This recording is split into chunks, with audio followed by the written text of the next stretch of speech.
Hey guys, here today with another Shirogorov knife video. Today we have in front of us the F3 Ignis. Now the Ignis is the third installment of the Elemental series, which consists of a really cool limited edition F3NS with a handle and color scheme that matches one of the elementals, right? So first we had water with the aquatic, which was blue teal. Then we had the terrace for earth with these bronze and brown tones in the carbon fiber. And of course here with the Ignis, we are representing fire with this gold and red TechnoCarbo. Now, taking a look here, you can see they actually call it Phoenix Wing TechnoCarbo, which is a pretty cool name, if I do say so myself. And like all of the other elemental knives as well, it comes paired with a bead here that is unique to that specific iteration of the knife. Now, I'd recommend you take a look at the aquatic or even the F3NS production version if you are unfamiliar with this, with the F3NS as a whole. But the aquatic especially will kind of explain the elemental series a little bit more detail. I won't go into too much detail about what makes this knife different than the F3NS, but I do want to compare it to the other two elemental knives. And again, that's kind of what the Terrace video is as well. Just kind of a short, what's different about this elemental knife compared to the other one. But yeah, let's move on to it here. First, we'll talk about the blade. Again, this being based on the F3NS, we still have 4mm blade stock on the Ignis as you would expect on the other elemental knives. This is because the F3NS has been around for a while. And while many newer production knives such as the F95T Gen 4 and the Hati Gen 3 have moved on to 3.5, the F3NS has still not seen a revision. And it seems like the workshop still hasn't taken that opportunity to slim down the F3NS yet. You can see here that we do have M390 for the seal.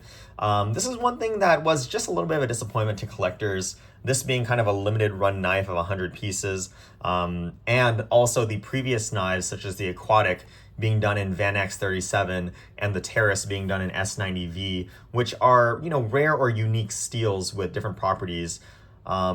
We were kind of expecting that we would see something a little bit different than M390, which, although is used on the premium production knives, is still a steel that you can readily get from the workshop. Van X37 in particular, I think, was a really excellent choice to pair with the aquatic as, the theme being water, having a nitrogen steel that is extremely corrosion resistant kind of just goes very well with that theme. But, M390 is no slouch from the workshop. Many people are very happy with it in terms of cutting performance. And it is still, again, a premium steel compared to, say, LMAX or Chromax PM that the workshop is using on their entry-level knives. Moving on to the handle here, you can see we have that Phoenix Wing TechnoCarbo. The main colors here, of course, are that red that you see with this gold accents as well, kind of acting as a secondary color here. The gold color in particular does have a very metallic look to it and pairs very well here with the pivot collars that you can see, also the backspacer and clip, which are anodized in that same color. We have titanium hardware that's anodized in this beautiful bronze color, which is also really unique in my opinion, or at least in my experience. I can't really remember seeing a knife that had been anodized in this vivid of a bronze or gold color here. I definitely know that the workshop has done bronze anodization in the past for titanium, but I definitely remember it being a little bit darker than this. This is having almost like a brass tone here, which again, matches the TechnoCarbo very well. Now, just like the other elemental knives, we do have the CPS captured pivot system here with the 9 splines on the female side of the pivot screw.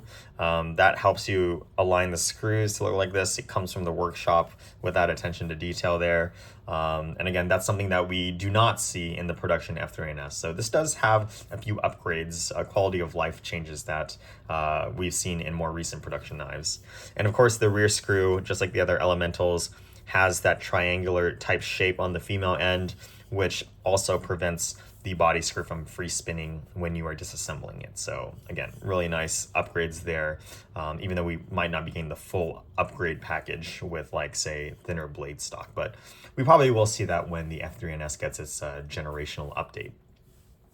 Moving on to the other side here, you can see that clip is blind screwed. Another change compared to the original F3NS, I believe. Those do not have a blind screwed clip, and that's nice to see. The back spacer, nothing much has changed besides that gold anodization for the Ignis. Lastly, taking a look at the bead here, again, because this is representing fire, you can see we have, this is an XL bead like all the other elementals, done in that gold color, and we have the Shirogorov logo with these kind of flames and smoke behind it. Again, this motif here with the smoke lines is unique to this model and is different on the Terrace and the Aquatic. And of course, on the other side of the bead, this is just a normal XL pivot bead. The lanyard here being done in red paracord. The red and gold theme, again, matching along with the TechnoCarbo. So a really nice touch there as well. But otherwise, internally, it's exactly the same as a production F3NS. We have MRBS. We have that internal skeletonization that we expect. And of course, being MRBS, we have a very nice snappy detent with a very nice fall shut action. Now, a lot of people have been asking, and it's not like this had changed in the other elemental knives, but the F3 Ignis being a newer production knife, a newer F3, it does have a detent ramp. The workshop has pretty much rolled that out on all of the newer production knives. So a lot of people have gotten used to it now, but some people are still asking whether this X new knife has it, and yes, they all have detent ramps. For better or for worse, I've gotten used to it, but that is something I just wanted to note. But otherwise, that's pretty much it for this knife. Again, as many of you guys know, in general, it's thought as there are 4 elementals. So really looking to see what that last one will be if we do get that. And of course, when that knife comes out, of course, I will try to get my hands on it so I can do a video for you guys. But that's pretty much it for this knife. Hope you guys enjoy the video and have a great rest of your day. I'll see you guys next time.